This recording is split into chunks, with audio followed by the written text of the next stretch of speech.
আসসালামু আলাইকুম। সুপ্রিয় নবম দশম শ্রেণীর শিক্ষার্থীরা, আশা করি তোমরা প্রত্যেকে ভালো আছো।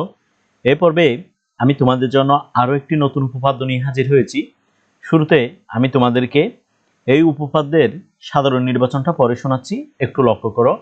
এখানে বলা হয়েছে, কোনো বৃত্ত একটি সমকোণী ত্রিভুজের শীর্ষবিন্দুগুলো দিয়ে যায়। দেখাও যে বৃত্তটির কেন্দ্র অতিভুজের মধ্যবিন্দু। এখানে তারা বলছে কোনো একটি বৃত্ত তোমার সমকোণী ত্রিভুজের যে তিনটি শীর্ষবিন্দু রয়েছে, এই শীর্ষবিন্দু দিয়ে যদি যায়, আমাদের দেখাতে হবে বৃত্তের কেন্দ্র হবে মূলত অতিভুজের মধ্যবিন্দু।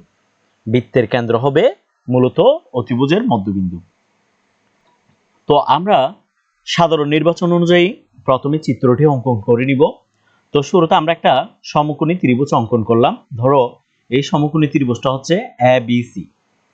এবিসি একটি সমকোণী ত্রিভুজ, আর এখানে ওটা হচ্ছে তোমার বৃত্তের কেন্দ্র। তো দেখো, এই যে এখানে কেন্দ্র বিশিষ্ট একটা বৃত্ত রয়েছে, এই বৃত্তটি তোমার ত্রিভুজের তিনটি শীর্ষবিন্দু এ বি সি বিন্দু দিয়ে গমন করেছে। তো এখন প্রশ্ন করতে পারো তোমরা, এ বি সি এটি কেমনে সমকোণী ত্রিভুজ হয়? তো দেখো, এখানে এটা হচ্ছে পরিধির একটা বিন্দু, বিটা হচ্ছে একটা পরিধির বিন্দু। তো আমরা যদি এ বি যোগ করি, যোগ করার ফলে আমরা একটা এ বি রেখাংশ পাচ্ছি।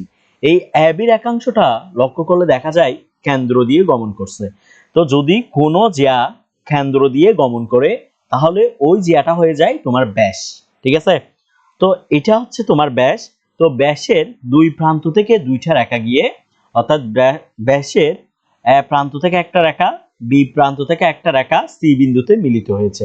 তো আমরা জানি ব্যাসের দুই প্রান্ত থেকে দুইটি রেখা গিয়ে যদি বৃত্তের পরিধিস্থ কোনো বিন্দুর সাথে কোনো কোণ উৎপন্ন করে, তাহলে ওই কোণটাকে বলা হয় অর্ধবৃত্তস্থ কোণ। মনে রাখবা, ব্যাসের দুই প্রান্ত থেকে দুইটি রেখা গিয়ে যদি পরিধির কোনো বিন্দুর সাথে কোণ উৎপন্ন করে, তাহলে ওই কোণটাকে বলা হয় অর্ধবৃত্তস্থ কোণ। আর অর্ধবৃত্তস্থ কোণের মান হয় 90 ডিগ্রি। এই ক্ষেত্রে আমরা বলতে পারি এই সি কোণটা হচ্ছে তোমার 90 ডিগ্রি। তো আমরা সবাই জানি 90 ডিগ্রির বিপরীত বাহু হচ্ছে অতিভুজ। 90 ডিগ্রির বিপরীত বাহুকে বলা হয় অতিভুজ, অর্থাৎ সমকোণের বিপরীত বাহুকে বলা হয় অতিভুজ। তার মানে এখানে এবিটা দাঁড়াচ্ছে আমাদের অতিভুজ। তো আমাদের প্রমাণ করতে হবে এই যে ওটা ছিল বৃত্তের কেন্দ্র, এটা হবে অতিভুজের মধ্যবিন্দু। তো আমরা এই উপপাদ্যটি করার জন্য এখানে কিছু বেসিক বিষয় নিয়ে আলোচনা করব। যদি তোমরা বেসিক বিষয়গুলো খুব ভালোভাবে ধরতে পারো, তাহলে এই উপপাদ্যটি তোমাদের কাছে অনেক বেশি সহজ হয়ে যাবে। তো দেখো, শুরুতে আমি একটা রেখা নিলাম। ধরো এটা একটা রেখা, এই রেখাটা হচ্ছে তোমার এবি রেখা। এই রেখার আমরা একটা মধ্যবিন্দু নিব ও, অর্থাৎ এই রেখার ঠিক মাঝ বরাবর আমরা একটা বিন্দু নিলাম। এই বিন্দুটা হচ্ছে ও। ও বিন্দুটা হচ্ছে এবি রেখার মধ্যবিন্দু। তাহলে আমরা এখান থেকে বলতে পারি ও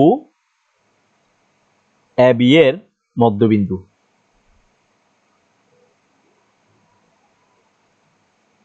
তো আমাদের দেখাতে হবে ওটা কিভাবে এবি এর মধ্যবিন্দু হয়। ধরে নিলাম আমরা ওটা এবি এর মধ্যবিন্দু। তো আমরা জানি মধ্যবিন্দু একটা রেখাকে সমান দুইটা অংশে বিভক্ত করে। তো এখানে মধ্যবিন্দু ছিল ও, এই ও বিন্দুটা এবি রেখাকে তোমার সমান দুইটা অংশে কি করেছে? বিভক্ত করেছে। এই ক্ষেত্রে আমরা বলতে পারি এও সমান হচ্ছে তোমার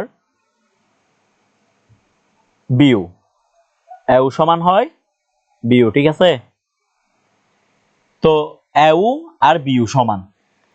আমরা এই চিত্র অনুসারে লিখতে পারি এখানে এও আর বিউ সমান, কারণ ওটা এবি এর মধ্যবিন্দু।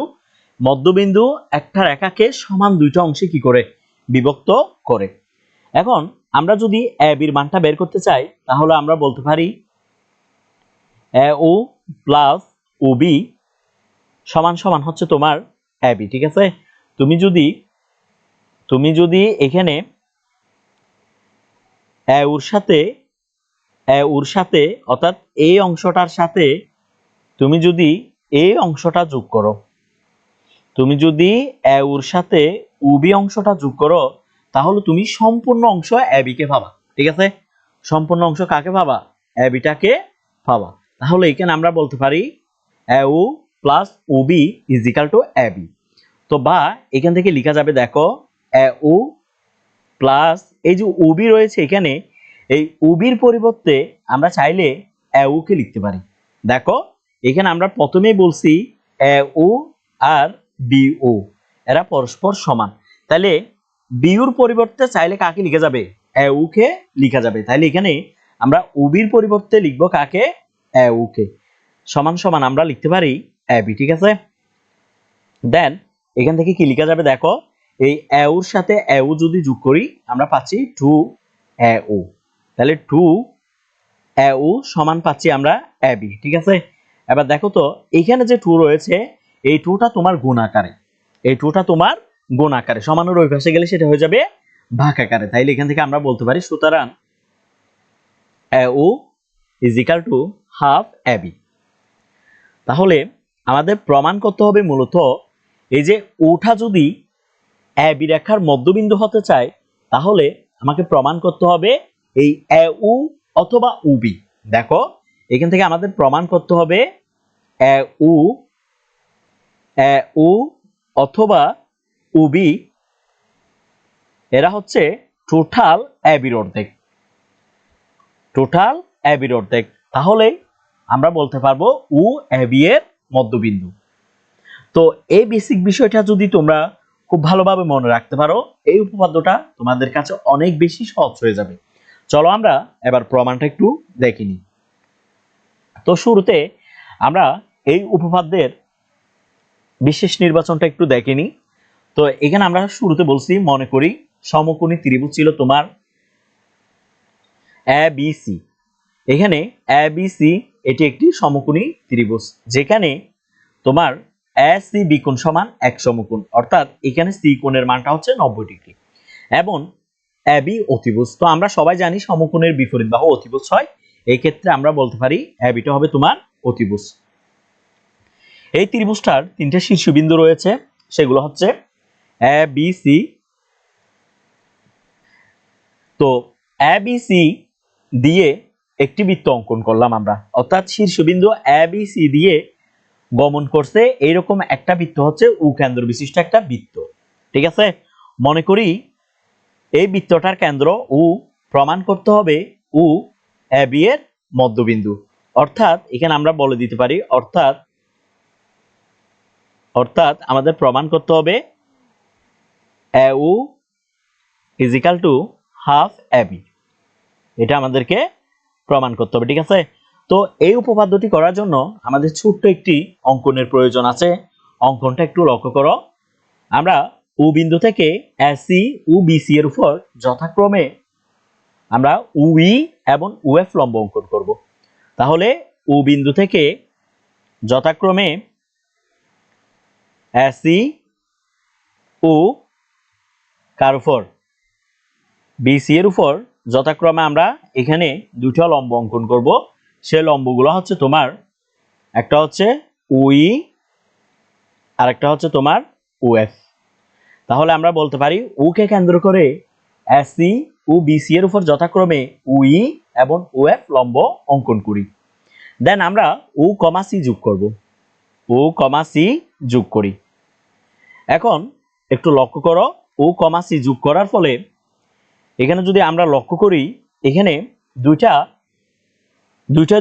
টোটাল, দেখো এখানে একটা, এখানে একটা, এখানে একটা, এখানে একটা, এখানে টোটাল এই ত্রিভুজটার ভিতরে টোটাল 4টা ত্রিভুজ উৎপন্ন হয়েছে। এ বি সি সমকোণী ত্রিভুজের ভিতর 4টা ত্রিভুজ উৎপন্ন হয়েছে। তো আমরা এখানে দুইটা ত্রিভুজ প্রথমে সর্বসম প্রমাণ করব। অর্থাৎ প্রথমে আমরা এ ও ই এবং সি ও ই এই দুইটা ত্রিভুজ নিয়ে কাজ করব। এই দুইটা ত্রিভুজকে আমরা প্রথমে সর্বসম প্রমাণ করব। দেন আমরা বি ও এফ এবং সি ও এফ এই দুইটা ত্রিভুজকে সর্বসম প্রমাণ করব। তো সর্বসম প্রমাণ করার ফলে এখানে আমরা দুইটা অংশ পাবো। তো ওই দুইটা অংশের সাথে যদি আমরা তুলনা করি, তাহলে আমাদের উপপাদ্যটা খুব সহজে প্রমাণ হয়ে যাবে। তো একটু লক্ষ্য করো, আমরা এখানে বলতে পারি প্রমাণের মধ্যে এখানে একটা ত্রিভুজ হচ্ছে তোমার ত্রিভুজ এ ও ই ও আরেকটা ত্রিভুজ হচ্ছে তোমার সি ও এফ। ঠিক আছে, এই দুইটা ত্রিভুজ নিয়ে আমরা কাজ করব। তো এই দুইটা ত্রিভুজ নিয়ে যদি আমরা কাজ করি, প্রথমে আমরা লিখতে পারি উই সমান উই, উই সমান উই। ঠিক আছে, প্রথমে আমরা লিখতে পারি উই সমান উই। কেন? একটু লক্ষ্য করো, এখানে যে উই রয়েছে, এই উইটা এ উ ই এবং সি ও ই এই দুইটা ত্রিভুজের সাধারণ বাহু, অর্থাৎ একটা বাহু। এই ক্ষেত্রে আমরা উই সমান উই লিখতে পারি, কারণ আমরা জানি সাধারণ বাহু কি হয়, সমান হয়। তাহলে এখানে আমরা সাইড নোটে দিতে পারি সাধারণ বাহু। ঠিক আছে, এরপর লক্ষ্য করো, এখান থেকে আমরা বলতে পারি এই সমান হচ্ছে তোমার সি, এই সমান সি। এই সমান সি লেখার পিছনের কারণটা হচ্ছে, অর্থাৎ এই আর আরেকটা হচ্ছে তোমার সি, এরা পরস্পর সমান। কেন সমান? এই যে এখানে ইটা হচ্ছে তোমার এসি এর মধ্যবিন্দু। তো আমরা জানি মধ্যবিন্দু একটি রেখাকে সমান দুইটা অংশে কি করে, বিভক্ত করে। তো সাইড নোটে আমরা লিখতে পারি ই কার মধ্যবিন্দু, এসি এর মধ্যবিন্দু। তো ইটা এসি এর মধ্যবিন্দু হওয়ার কারণে আমরা এখান থেকে এই সমান সি লিখতে পারি। দেন এখানে একটু লক্ষ্য করো, এখানে দেখো, এবার আমরা লিখতে পারি এ ই কোণ সমান সি ই কোণ। এই দুটা কোণ পরস্পর সমান। কেন? দেখো এখানে এই উইটা ছিল একটা লম্ব। তো আমরা জানি লম্ব এইখানে দুই পাশে যে দুইটা কোণ উৎপন্ন হয়েছে, লম্বের দুই পাশে যে দুইটা কোণ উৎপন্ন হয়েছে, এই দুইটা কোণ আমরা জানি 90 ডিগ্রি করে। যেহেতু এই দুইটা কোণ 90 ডিগ্রি, লম্ব অঙ্কন করার ফলে এই কোণটার মান হয় 90 ডিগ্রি এবং এই কোণটার মান হয় 90 ডিগ্রি। তো যেহেতু এই দুইটা কোণের মান 90 ডিগ্রি, তাহলে এই দুইটা কোণকে আমরা পরস্পর সমান লিখতে পারি। তাহলে এখান থেকে আমরা লিখতে পারি কোণ এ ই ও কোণ সমান কোণ সি ই ও কোণ। এই দুইটা কোণ সমান। কেন? 90 ডিগ্রি বলে। এই দুইটা কোণ 90 ডিগ্রি, সেজন্য আমরা এই দুইটা কোণকে কি লিখতে পারি, সমান লিখতে পারি। এখন লক্ষ্য করো, এখানে যে তোমার একটা ত্রিভুজ ছিল এ ও ই আর একটা ছিল সি ও এফ, এই দুইটা ত্রিভুজ আমরা সর্বসম প্রমাণ করেছি। যেহেতু এই দুইটা ত্রিভুজের দুইটা বাহু এবং একটা করে কোণ সমান, সেহেতু আমরা বলতে পারি ত্রিভুজ, সুতরাং ত্রিভুজ এ ও ই সর্বসম ত্রিভুজ হচ্ছে তোমার COF। ঠিক আছে, এই দুইটা ত্রিভুজ সর্বসম প্রমাণিত হয়েছে। তো যেহেতু এই দুইটা ত্রিভুজ সর্বসম, তো আমরা জানি দুইটা ত্রিভুজ যদি সর্বসম হয়, ওই দুইটা ত্রিভুজের অবশিষ্ট যে অংশগুলো থাকে এরা পরস্পর সমান হয়। এই ক্ষেত্রে আমরা বলতে পারি OA সমান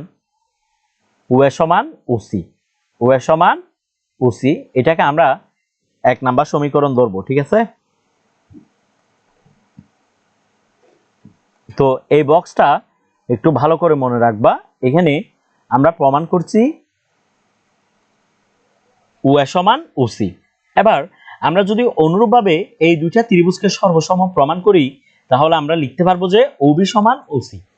তো আমরা এই প্রমাণটা যেহেতু বড় হয়ে যাচ্ছে, সেহেতু এটা না লিখে আমরা এখান থেকে সরাসরি বলে দিব অনুরূপভাবে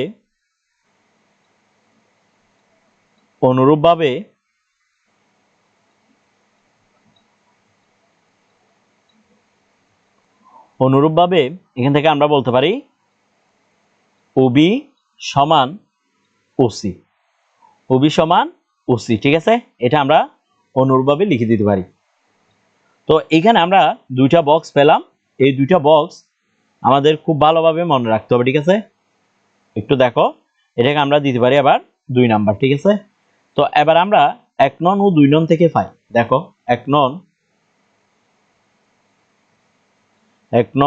ও 2 নং ইমপ্লাইজ দ্যাট 1 নং ও 2 নং হতে পাই। এখান থেকে আমরা কি লিখতে পারি দেখো, এখান থেকে আমরা লিখতে পারি ওএ সমান ওবি সমান ওসি, এরা তিনজন পরস্পর সমান। লক্ষ্য করো এই ত্রিভুজটার মধ্যে এই ওএ ওবি এবং ওসি এই তিনটাই হচ্ছে ও কেন্দ্র বিশিষ্ট বৃত্তের ব্যাসার্ধ। তো আমরা জানি একই বৃত্তের সকল ব্যাসার্ধ সমান, এটা আমরা আগে থেকে জানতাম। তো এই ক্ষেত্রেও আমরা বলতে পারি এই দুইটা সমীকরণ থেকে আমরা বলতে পারি ওএ সমান ওবি সমান ওসি, ওএ সমান ওবি সমান ওসি। দেন এবার আমরা এই যে উঠা এবি এর মধ্যবিন্দু এটা খুব সহজে প্রমাণ করতে পারি। দেখো এখন দিয়ে আমরা বলতে পারি এখন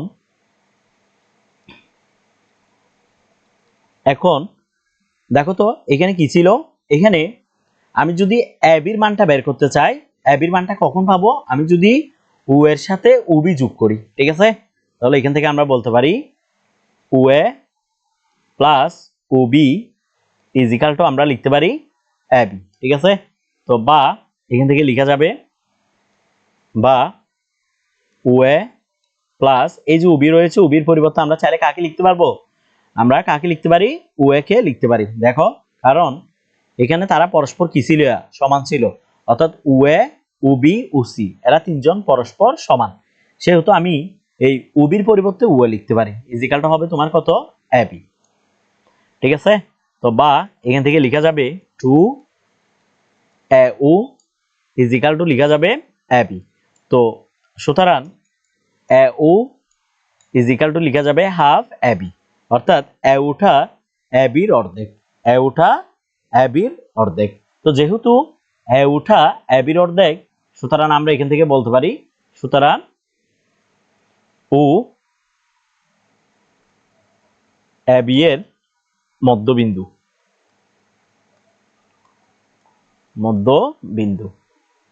প্রমাণিত। আশা করি এই উপপাদ্যটি তোমরা খুব ভালোভাবে বুঝেছ। তো তোমরা যদি এগুলো একটু নিজেরা ভালো মতো প্র্যাকটিস করো, তাহলে এই উপপাদ্যটি তোমাদের কাছে অনেক বেশি সহজ হয়ে যাবে। তো এই ক্লাসটি যারা করেছো তাদেরকে অসংখ্য ধন্যবাদ জানিয়ে আজকের ক্লাসটি এখানে শেষ করলাম। আসসালামু আলাইকুম।